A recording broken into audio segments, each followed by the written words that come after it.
గాలికి నరం లేని నాలికి అంటారు. ఇప్పుడు కూడా వెదవలాగానే మాట్లాడుతున్నావు, ఆ రోజు కూడా వెదవలాగానే ప్రవర్తించినావు.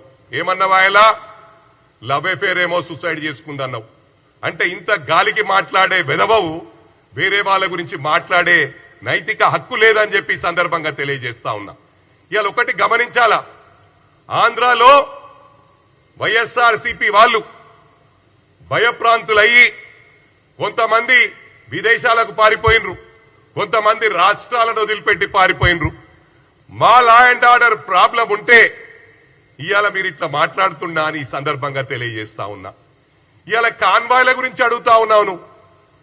అరే అవులా, నువ్వు అవులా కానివిరా, మా ముఖ్యమంత్రి గౌరవ ముఖ్యమంత్రి మాట్లాడే గురించి అర్హత లేదు నీకు.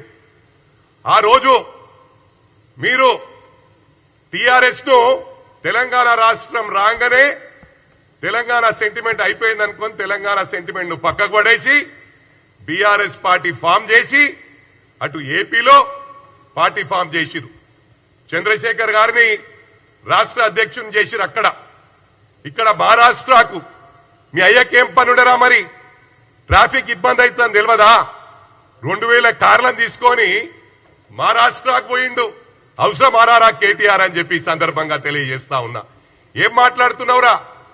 ఈ హైడ్రా తెచ్చింది కూడా అది నీకే దక్కింది, ప్రారంభించిందే నువ్వురా. నన్ను అన్నావు రేపు మూసి పక్కకున్న ఇండ్లని గులగొడుతున్నాం, అప్పుడు నేను ఎమ్మెల్యేగా ఉన్నా. డయాస్ మీద నాకు చెప్పినావు, హనుమంతన్నా నువ్వు మధ్యలో రాకు, చెడ్డ పేరు వస్తుంది, మేము మంచి చేద్దామనుకుంటున్నాం, మూసి మీద ఉన్న ఇండ్లని కొట్టేస్తాము, అదే విధంగా చెరువుల పక్కకు ఇండ్ల ఉన్నని కొట్టేస్తామన్నారు. అన్నది నువ్వే, ప్రారంభించింది నువ్వే, డబుల్ బెడ్రూమ్లు మోసం చేసింది నువ్వే. 10 సంవత్సరాలు ఇండ్లు ఇండ్లు ఇండ్లు ఇండ్లు అని చెప్పి టైం గడిపినరు. ఇలా మొత్తం అందరికి ఇచ్చిండ్రా ఇండ్లు? ఇచ్చిన ఇండ్లకు బిల్లు ఇయ్యలే. ఆ 9,000 కోట్లు కూడా మా ప్రభుత్వం రిలీజ్ చేసిందని చెప్పి సందర్భంగా తెలియజేస్తా ఉన్నా. మరి అదే కాకుండా ఇవాళ మహారాష్ట్రలో కూడా మీ కుటుంబ సభ్యులు మీకు ఈ పదవులు ఇస్తాం, కాంగ్రెస్ లో పుట్టుక నుంచున్న వాళ్ళు, బీజేపీలో పుట్టుక నుంచున్న వాళ్ళు, ఎక్స్ఎమ్మెల్యేలు ఎక్స్ఎంపీలు వాళ్ళందరినీ కూడా టీఆర్ఎస్ పార్టీ బీఆర్ఎస్ లో జాయిన్ చేసుకొని మీకు పదవులు ఇస్తామని డబ్బులు తీసుకుండ్రు. నాకెందరో మహారాష్ట్రాల నాయకులు తెలియజేసిండ్రు, ఇలా ఫోన్లు ఆఫ్ చేసుకుండ్రు, మా దగ్గర డబ్బులు తీసుకుండ్రు, వాళ్ళ కుటుంబ సభ్యులు అండర్ గ్రౌండ్ అయిపోయినరని. అదిరా మీ చరిత్ర కేటీఆర్ అని చెప్పి సందర్భంగా తెలియజేస్తా ఉన్నా. ఇక ఫోన్ ట్యాపింగ్ గురించి మాట్లాడితే సిగ్గు శరం ఉండాలిరా నువ్వు మాట్లాడాలంటే. నువ్వు చేసింది అందరికి తెలుసు.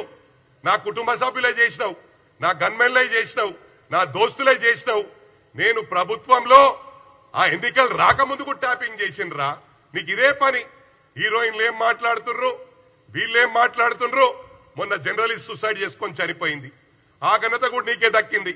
ఏమన్నది అమ్మాయి ట్వీట్ చేసింది, నాకు ఫామ్ హౌస్ రాసిస్తా అన్నారు. ఫామ్ హౌస్ ఎంతమందికి ఉన్నాయిరా మీ దాంట్లో? పూర్ణచంద్రకుందా